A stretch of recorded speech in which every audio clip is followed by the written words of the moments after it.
Bismillahirrahmanirrahim. Assalamualaikum warahmatullahi wabarakatuh. Innal hamdalillah wassalatu wassalamu ala Rasulillah wa ala alihi wa sahbihi wa man tabi'ahum bi ihsanin ila yaumiddin. Kaum muslimin wal muslimat yang dimuliakan Allah Subhanahu wa taala. Insyaallah taala pada pertemuan kali ini saya akan mengangkat satu kisah yang mana dikisahkan dalam kitab Mukhtasar Minhajul Qasidin karya Ibnu Qudamah rahimahullahu taala yang hidup pada abad ke-7 Hijriah. Bahwasanya diriwayatkan dari Syafiq Al-Balkhi, salah seorang ulama besar dari salafus saleh, semoga Allah merahmati beliau, bahwasanya beliau pernah berkata kepada muridnya yang bernama Hatim. Ya. Dia mengatakan, wahai Hatim, wahai muridku, engkau telah bersamaku sudah cukup lama. Engkau sudah belajar dariku sudah cukup lama. Apa yang engkau telah pelajari dari saya? Maka muridnya ini yang bernama Hatim mengatakan, saya belajar dari engkau ada 8 hal. Pertama, saya melihat orang-orang yang mana setiap mereka itu memiliki sesuatu yang dia cintai. Namun apabila orang tersebut meninggal dunia dan dibawa ke kuburan, maka segala sesuatu yang dicintai itu meninggalkannya sendirian di dalam kubur. Oleh karena itulah saya menjadikan segala sesuatu yang saya cintai itu adalah merupakan kebaikanku, amal-amal kebaikanku, agar dia akan bersamaku nanti di dalam kubur. Ini perkara yang pertama yang dipelajari oleh Hatim dari gurunya Syafiq Al-Balkhi.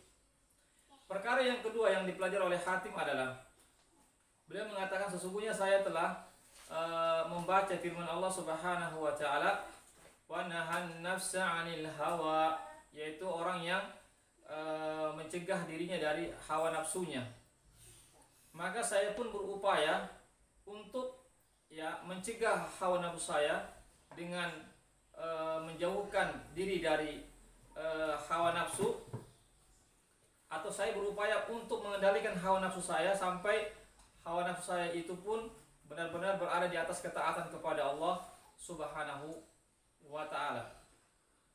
Perkara yang ketiga yang dipelajari oleh Hatim dari gurunya adalah beliau mengatakan, fa inni ra'aitu kulla man ma'u syai'in lahu qimah. Sesungguhnya aku melihat segala sesuatu yang manusia itu memiliki sesuatu yang berharga baginya, sehingga mereka pun menjaganya sebaik mungkin. Kemudian saya memperhatikan firman Allah Subhanahu wa taala, ma indakum yanfadu wa ma indallahi baqa.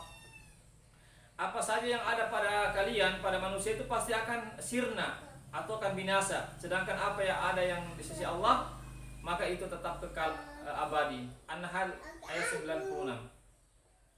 Oleh karena itu maka segala sesuatu yang saya miliki, yang sesuatu yang berharga itu, maka saya arahkan sesuatu yang berharga itu milikku agar dia menjadi bekal saya di hari akhirat kelak sebagai bekal saya. Kemudian perkara yang keempat yang saya pelajari dari engkau wahai guru Syafiq Al-Balkhi, saya melihat orang-orang yang mereka itu bangga dengan hartanya, dengan keturunannya dan kemuliaannya, namun itu tidak ada apa-apanya. Maka saya pun melihat firman Allah Subhanahu wa taala, inna akramakum 'indallahi atqakum. Sesungguhnya orang yang paling mulia di sisi Allah Subhanahu wa taala adalah orang yang paling bertakwa. Surah Al-Hujurat ayat 13. Maka saya pun berupaya untuk melakukan amal-amal ketakwaan agar saya menjadi orang yang mulia di sisi Allah Subhanahu wa taala.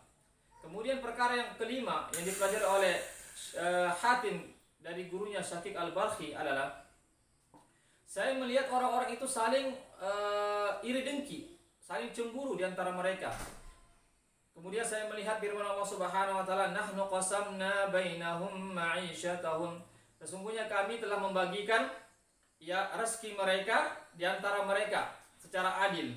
Fataraktul hasada, maka dengan itu pun saya tidak melakukan iri dengki atau hasad kepada orang-orang. Kemudian yang keenam, perkara yang keenam yang dipelajari oleh Hatim dari gurunya adalah saya melihat orang-orang itu saling bermusuhan di antara mereka. Lalu saya melihat firman Allah Subhanahu wa taala, "Innasyaitana lakum aduwwun fattakhiduhu aduwwa." Sesungguhnya syaitan itu adalah musuh bagi kalian. Maka jadikanlah syaitan itu adalah musuh bagi kalian. Maka berdasarkan ayat ini saya pun meninggalkan permusuhan, artinya tidak mau melakukan permusuhan kepada orang-orang, namun saya hanya menjadikan syaitan satu-satunya sebagai musuh saya. Kemudian perkara yang ketujuh yang dipelajari oleh Hatim daripada gurunya Syaqiq Al-Balkhi adalah saya melihat orang-orang itu bersusah payah menghinakan dirinya dalam mencari rezeki.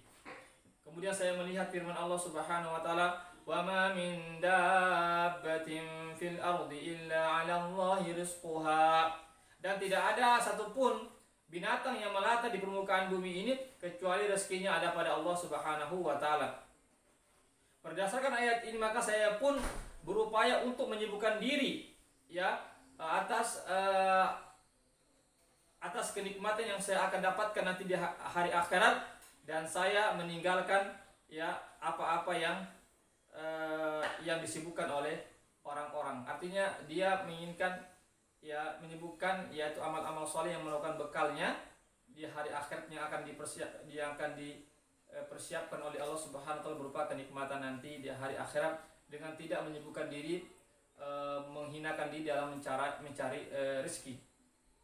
Meskipun jamaah sekalian kita tidak diperkenankan meninggalkan untuk mencari nafkah, kita berkewajiban mencari nafkah, tapi jangan sampai kita menghalalkan segala cara, jangan sampai kita mencari rezeki kita sampai lupa kepada Allah, lupa menjalankan ibadah, menghinakan diri kita, dan seterusnya melakukan kezoliman, melakukan penipuan dan seterusnya, maka itu tidak dibenarkan dalam Islam. Kemudian yang terakhir, yang kedelapan yang dipelajari oleh Hatim kepada gurunya Syaqiq Al-Balkhi adalah saya melihat orang-orang itu mereka mempautkan hati-hati mereka, menyandarkan hati-hati mereka terhadap perdagangan mereka, jual beli mereka, kekuatan badan mereka.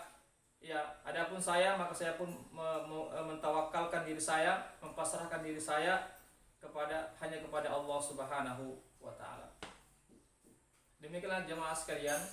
Di samping kita berusaha sedapat mungkin, tapi tetap kita pasrahkan diri kita, serahkan diri kita kepada Allah Subhanahu wa taala. Kita hanya bisa berusaha, berdoa, tetapi yang menentukan hasilnya di tangan Allah Subhanahu wa taala. Oleh karena itu kita pasrahkan segala diri kita kepada Allah Subhanahu wa taala.